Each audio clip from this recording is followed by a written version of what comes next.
Offseasons. Today, we're going to look at offseason grades that ESPN decided to give out to the Lions. I'm going to react to it, talk about the offseason, kind of what do I expect. And we're moving into training camp, which next week we will be covering. So training camp next week. We'll talk about it. We'll break it down. We'll give you the preview. But like I said, we're going to go through and look at the grade that ESPN gave the Detroit Lions. All right. And I think before we start, let's talk a little bit about the offseason and kind of what transpired here. So we start with the draft. And I think after the draft, mixed opinions. I was a fan of the first round pick, Tyleik Williams. Loved it. People felt like that was a reach. Tate Ratledge, pretty universally loved. And then you get to the third round pick, Isaac Tesla, which then people still think that that was kind of a reach. I just didn't like the trade personally. It is what it is. If you like a player, you go get him. I think I kind of got over that at this point, but I like Isaac Tesla, the player. And then you get to the other picks. Excuse me, the other picks, Ahmed Hassanin, Miles Frazier. Well, Miles Frazier, then Ahmed Hassanin. And then you get to Dominic Lovett and Dan Jackson later in the rounds as well. So they had their draft, and then they hit free agency. All right. And then free agency, you lose Kevin Zeitler, you lose Carlton Davis.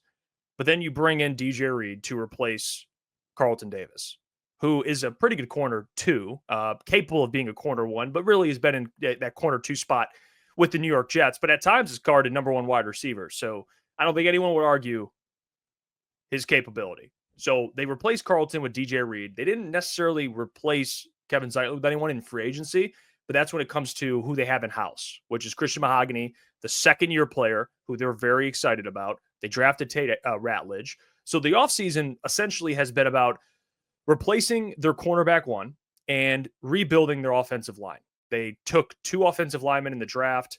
They obviously have some young guys still developing. Giovanni Manu. I mean, if you want to throw Colby Sorsdahl in there, which I don't think he's at this point developed. I don't know if he's even developing still, but I digress. They've basically because Frank Ragnow retired, did not add that in. Pretty significant. So they basically have rebuilt their offensive line, gotten younger, potential, but still some uncertainty there with some of the young players. Zadarius Smith is not back. I think that would probably put the bow on the offseason because they re-signed Marcus Davenport. They re-signed Levi Onwuzurike. I think they haven't extended Anzalone, which that is another thing people are probably waiting on. But this Zadarius Smith stuff is probably the big thing that, I don't think he's a world beater, but I think he's a good defensive end too. And when you're looking at the other side of Hutch, we've talked about this, right? You have Aiden Hutchinson, and then you look at the DN2 spot. You have Marcus Davenport, Ahmed Hassanin, AQM. But I think people ideally want a little more stability. All right. And that's where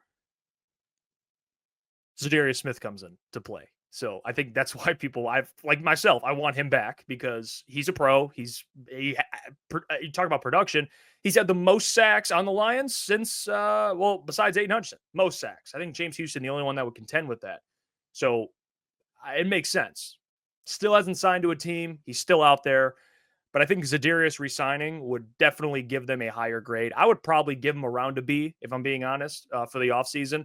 I think to give a team an A, it's usually the teams that do a lot. The Lions didn't necessarily have to do a lot. They have a great roster. They just needed to kind of patch some holes. And, I think people would argue losing Frank Ragnow is pretty significant. So I get replacing. You didn't really have a replacement for him, but it's hard because I don't think they necessarily knew he was going to retire this offseason. But yeah, I think with Zadarius, it would help, but I'd give him about a B right now. So let's see what ESPN gave the Detroit Lions. Okay, B minus. All right, so gave the Lions a B minus, and we'll talk about the moves that this writer likes and does not like, and the biggest move and all that stuff. So we'll start with the biggest move. So the biggest move is obviously extending Kirby Joseph, which I did not mention in the offseason. That has to be talked about, right? You give Kirby a long-term extension. He leads the league in picks. One of the best safeties in the NFL right now. You keep him locked up. So that's great news. It says, move I liked, signing cornerback DJ Reed. All right. I agree with that. Good player. Move I disliked. Oh, here we go. All right. I knew this was coming. Reaching for defensive tackle Tyleik Williams and wide receiver Isaac Tesla. Okay. According to you, by the way, reaching for Tyleik Williams and Isaac Tesla. But I digress. I'll read some of this so we get some context. I think it's important to get some context. So it says the Lions are dealing with the challenge of their previous success, which resulted in the departure of both their coordinators for head coaching jobs, which I guess you have to factor in. I get that. They lost both coordinators. Did Dan Campbell hire well again when he made former Broncos passing game coordinator John Morton his offensive coordinator and promoted linebackers coach Kelvin Shepard to defensive coordinator? Those answers could define Detroit's 2025 season, which I do agree with, by the way. Not too much is changing for Detroit player-wise. In free agency, the Lions lost cornerback Carlton Davis to the Patriots and guard Kevin Zeitler to the Titans, but they replaced Davis with DJ Reed, an upgrade, and on a contract that's $2 million per year cheaper. 2. Reed has been remarkably consistent, averaging 1.1 yards per coverage snap, average for an outside corner, in each of the past 5 seasons, and was under 1.0 in 3 of them. Here we go.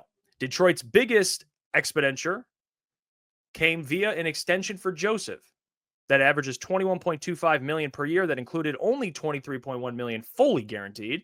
Joseph's coming off an incredible season in which he recorded a league-high 9 interceptions and was named first-team All-Pro. However, when I asked for feedback from league sources for my 100-player MVP article, most believe box score numbers overstated his value. Okay. I do think this is an overly steep contract, but even if the guarantees aren't bad. Well, I'll talk about that too. My biggest qualm came from during the draft, at least according to ESPN's draft day predictor. Oh, yeah, the great ESPN's draft day predictor. The Lions reached in the first round when they selected Williams. They then traded up to make a severe reach in round 3 for Tesla at pick 70. While we always don't know how the league perceives a player, the Lions have made a habit of this inefficient behavior. It has worked for thus far in this regime, exactly, but it's still a bad process. Okay. In smaller moves, Detroit brought back linebacker Derek Barnes on a deal worth $8 million per year and defensive tackle Levi Onwuzurike on a 1-year, $4 million contract. Didn't mention Davenport, by the way, paid him pennies to return. That's got to be mentioned. All right, let's start with the OC and DC thing. All right, let's just start there. New coordinators can absolutely make a team regress. We've seen that in NFL history. We saw it most recently with the Philadelphia Eagles. They lost both their coordinators when they made the Super Bowl. And, they actually started 10-1, but they just fell apart. Didn't even win a playoff game. They just lost in the playoffs. And then they fired both their coordinators. But here's the thing. Record-wise, they still started 10-1. So, obviously, there's other things that probably went into that. The coordinators just weren't the right guys for the job. So, although I do think coordinators could be a reason the Lions regress, I don't think it's going to be regression to the point where they miss the playoffs. They have too much talent. It's really when it comes to winning a Super Bowl, you're talking about these coordinators. Are they good enough to do that? Which I think is a very fair question. So I'll address that. That's how I feel about the coordinators. Yeah, is it a concern? Yes, but they'll still be good during the regular season. They have a tougher schedule. I understand that. But I think 2 guys that have already been in this system benefits the Lions to some extent. Now, play calling wise, we'll find out, but they've been in the system already. Let's get to the Kirby Joseph contract. All right. Box score numbers overstate value. Okay. I will say box scores, people who only look at box scores and don't evaluate play on the field is a problem. I'm not denying that. All right. But when it comes to Kirby Joseph, we have to be realistic here. All right. Is he better than Brian Branch? I would say the more complete safety is Brian Branch. But when someone leads the league in picks at that safety spot, by the way, it has to account for something, right? Like we've seen Trevon Diggs do it, and people now, or not now, but they knew at the time, like, okay, he has all these picks, but when you look at impact, he was getting consistently cooked, so there's the trade-off there. It's like, well, the guy's getting cooked, but he has all these picks, so they're going to keep throwing at him. Kirby Joseph is someone that teams are throwing at in realizing that they should not throw at this man. All right. He's not a liability. He is someone that in a league where turnovers are so valuable, he does it at the highest level. I don't think that's overstated. I think his value is exactly what it is. I think he's one of the best safeties in the NFL. Like, Is he, Troy Polamalu? No. All right. Is he all-time great? No. Well, we'll see, actually. But the reality is he is on a pace interception-wise that only Ed Reed has been on. All right. So can we at least acknowledge that the guy takes the ball away at an historic level? And it's not just a one-off. He had 4 picks his first 2 years back-to-back in big games, by the way. So I think Kirby's the fact that someone could suggest he's overvalued, it's like, no, he's rightfully valued. He's a dang good safety. So I'm glad they extended him. Obviously, they have to figure out Brian Branch, but Kirby is an excellent player. He is. Check his coverage grades. Like, he's not act like this guy's just toast out there, which is completely false. All right.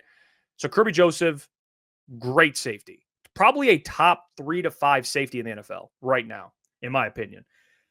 Let's get to the draft stuff. All right. This is a whole other thing here. And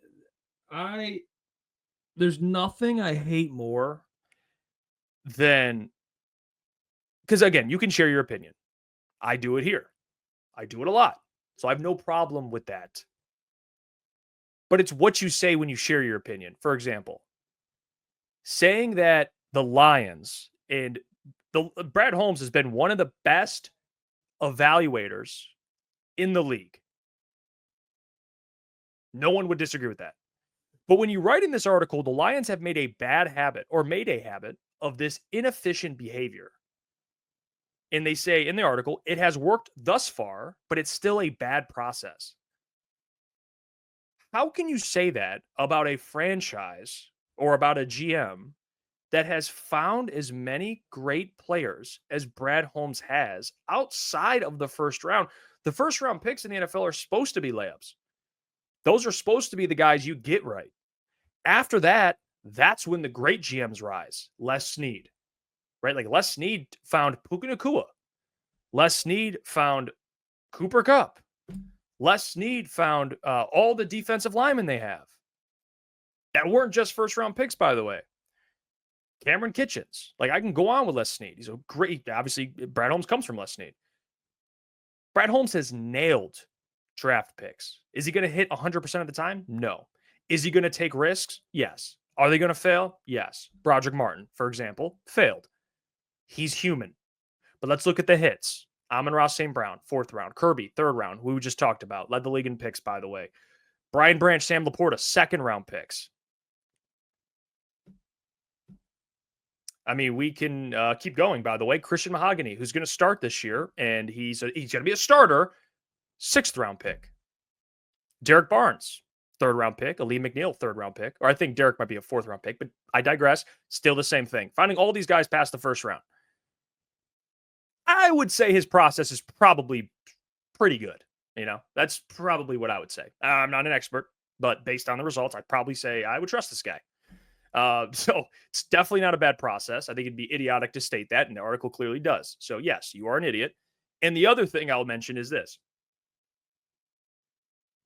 Tyleik Williams was a reach. According to who? According to who? You? You think he was a reach? So therefore he was a reach? Well, I like the Lions' chances then, if you think he was a reach. Because here's the reality, guys. All right? And I'm surprised that this is opinions out there, despite the facts being out there, of the Bills were going to take him. I doubt that whoever wrote this article did enough research to go and watch Tyleik Williams' press conference when he got to the Lions, where he very clearly stated, the Bills told me during my top 30 visit, they were taking me. What? Did we forget about that? So if the Lions weren't going to take him, the Bills were? What do you want the Lions to do? Oh, well, we can't take him here. Let's just wait if he falls to us in the second. If you like a guy, take him. If you think he's good, take him. They love the guy. And again, going back to that process, when Brad loves a guy, it usually works. So I don't understand. All right, Tyleik was not a reach. He's one of the best defensive tackles in the draft. And I would say that defensive lineman, we're acting like the guy took a kicker in the first round. Defensive lineman, I would like to add, pretty valuable in the NFL, right? 2 teams in the Super Bowl this year. Chris Jones, Jalen Carter. I don't know. It's just my opinion. I think defensive tackles are pretty important. I like Tyleik. I think he was rightfully valued. just because, by the way, love Mel Kiper, but and Field Yates, they do great stuff. But and I'm just using them as an example. But guys that say like it was a reach or I had him at a second round value. Who cares? Who cares? Who cares? Brad Holmes, they have information. He stated this before too. Brad said himself, I have information none of you guys have. Respectfully. So I don't expect you guys to know the things I know about these players or where they're going or information. It's top secret stuff. Not saying you can never question a pick, but this one to question? No. I've questioned picks. I get it. But this one, really? And then the Isaac Tesla one? I get it. I understand it. Production-wise, wasn't really there. But you have to look at the why. Why would he take Isaac Tesla? Right? Measurables, hands, attitude, mentality. Everything they love and value. He can run block. He's 6'4", runs a 4.4. He's got great hands catcher. He's a great route runner. He's smooth. Brad sees potential. And like I stated, he's not going to hit 100% of the time. But you can't draft that way. You can't draft like, I don't know if we should take Isaac Tesla. He didn't put up the stats. Going back to the box score watching stuff, by the way, that this article mentioned.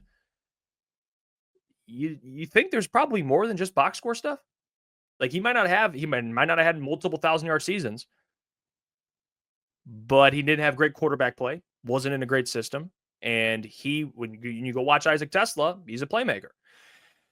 So that's one of those picks. It's obviously a little different from the Tyreek one because Tyreek played on Ohio State. He was dominant. I mean, all that stuff. But when you look at Isaac Tesla, that was more of a Brad, hey, I like this player a lot. I'm taking him. And the last time he did that, Amon-Ra St. Brown. So I guess it's fair to trust the guy, right? Is it probably fair to trust the guy? Just my opinion. I don't get it. The B- thing, I don't hate. I'll probably give him about a B, whatever. I'm not going to fight you over one grade less. It is what it is. But I have a problem with the criticism here. It's not that there is criticism. It's what they criticized that I have an issue with. I just do. So to me, I don't know what you want from Brad Holmes. Like, I don't. What do you want the man to do?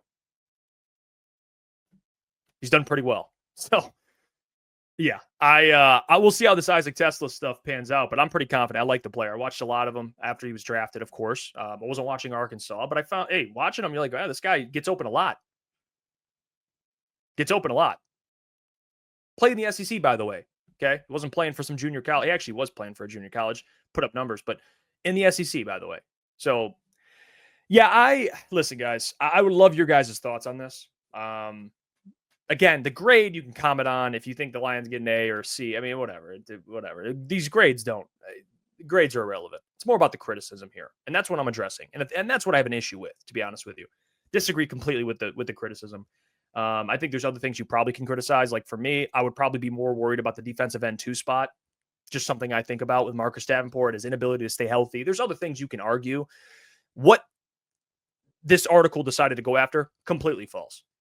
Just ridiculous. So, hey, what's going on there? It's Jeff Iafrate. Appreciate you for finishing the video. You can check out one of the videos here suggested or show support by commenting, liking, and subscribing. And buy your merchandise, FisherCTSports.com.